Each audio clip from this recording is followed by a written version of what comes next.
आज की 10 बड़ी खबरें। भारत और बांग्लादेश के रिश्तों में हाल के दिनों में भले ही राजनीतिक असहजता और कूटनीतिक तीखापन देखने को मिला हो, लेकिन ढाका ने बयानबाजी की जगह आर्थिक समझदारी को चुना है। बांग्लादेश की अंतरिम सरकार ने साफ स्वीकार किया है कि भारत से मिलने वाला चावल अंतर्राष्ट्रीय बाजार में सबसे सस्ता है और उसे नजरअंदाज करना देश की अर्थव्यवस्था के लिए नुकसानदेह होगा। घरेलू दबाव, महंगाई और खाद्य सुरक्षा की चुनौती के बीच बांग्लादेश सरकार का यह कदम बताता है कि जब बात जनता की थाली की हो तो राजनीति पीछे छूट जाती है और अर्थशास्त्र आगे आता है।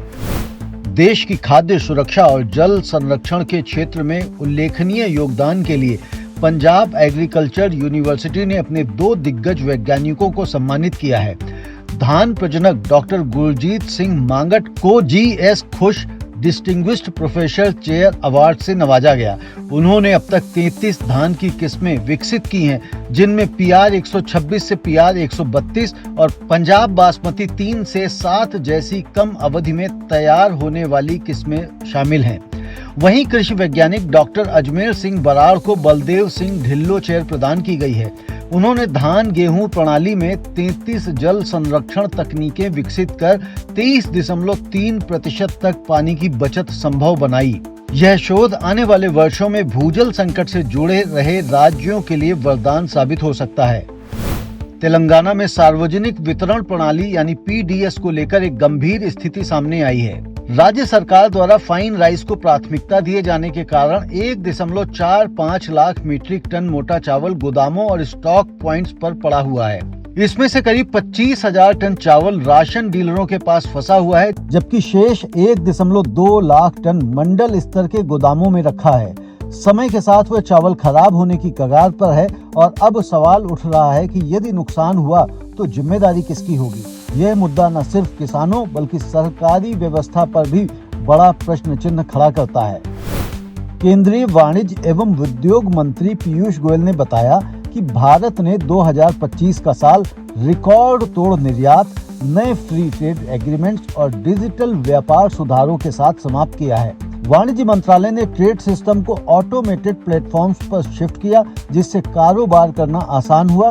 रेगुलेटरी अड़चनें कम की गई और घरेलू उद्योगों को वैश्विक बाजार से जोड़ने की दिशा में ठोस कदम उठाए गए।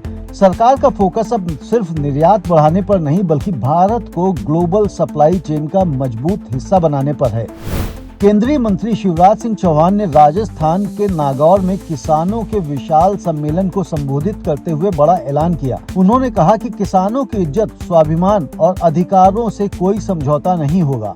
सरकार नया सीड लॉ और पेस्टिसाइड एक्ट लाने जा रही है, जिससे नकली बीज और मिलावटी कृषि इनपुट्स की बिक्री पर सख्त रोक लगेगी। यह कानून किसानों को धोखाधड़ी से बचाने और खेती की गुणवत्ता सुधारने की दिशा में बड़ा कदम माना जा रहा है। संयुक्त राष्ट्र की खाद्य एवं कृषि संगठन यानी FAO ने बताया है कि चक्रवात दितवा ने श्रीलंका की कृषि व्यवस्था को भारी नुकसान पहुंचाया है। बाढ़ से खेत, खड़ी फसलें, पशुधन, मत्स्य संसाधन और ग्रामीण परिवारों का खाद्य भंडार नष्ट हो गया है। यह चक्रवात उस समय आया जब किसान 2026 की मुख्य फसल की बुआई कर रहे थे। यह सीजन श्रीलंका के वार्षिक कृषि उत्पादन की रीढ़ माना जाता है। ऐसे में संकट और गहरा गया है। देश की प्रमुख rice company LT foods limited ने कर्नाटक के रायचूर में नया मैन्युफैक्चरिंग यूनिट लगाने की घोषणा की है। यह प्लांट सोना मसूरी और कोलम जैसी क्षेत्रीय किस्मों के लिए होगा। कंपनी इसमें 6 करोड़ रुपए का निवेश करेगी, जो आंतरिक संसाधनों से किया जाएगा। इससे स्थानीय किसानों को बाजार मिलेगा और दक्षिण भारत में कंपनी की पकड़ और मजबूत होगी। देश के प्रमुख किसान संगठन जैसे AIKCC और BKCC अब अंतर्राष्ट्रीय तकनीक अपनाने की दिशा में आगे बढ़ रहे हैं। यह संगठन foundation for critical choices for India के साथ मिलकर नीदरलैंड से आधुनिक खेती तकनीकों का अनुभव हासिल करेंगे। उद्देश्य है स्मार्ट फार्मिंग, जल प्रबंधन और हाईटेक एग्रीकल्चर को भारत में लागू करना। भारत का सबसे बड़ा निर्यातक राज्य होने के बावजूद महाराष्ट्र की हिस्सेदारी लगातार घट रही है। 2022-23 में जहां निर्यात 72.44 अरब डॉलर था, वहीं 2024-25 में घटकर 65.91 अरब डॉलर रह गया। तीसरे साल भी राज्य की हिस्सेदारी 16% से नीचे बनी हुई है, जो नीति निर्माताओं के लिए चिंता का विषय है। भारत न्यूजीलैंड मुक्त व्यापार समझौते के तहत सेब पर आयात शुल्क 50% से घटाकर 25% कर दिया गया है। इस फैसले का Apple farmers federation of India ने कड़ा विरोध किया है। संगठन का कहना है कि इससे हिमाचल और जम्मू कश्मीर के सेब किसानों को भारी नुकसान होगा। उन्होंने सरकार से तुरंत पुरानी 50% ड्यूटी बहाल करने की मांग की है।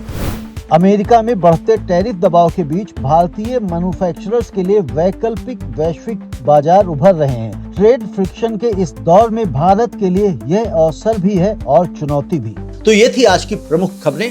इसी तरह से आप हमारे चैनल को देखते रहिए और कमोडिटी टुडे को अभी तक आपने सब्सक्राइब नहीं किया है तो सब्सक्राइब करें। धन्यवाद, नमस्ते।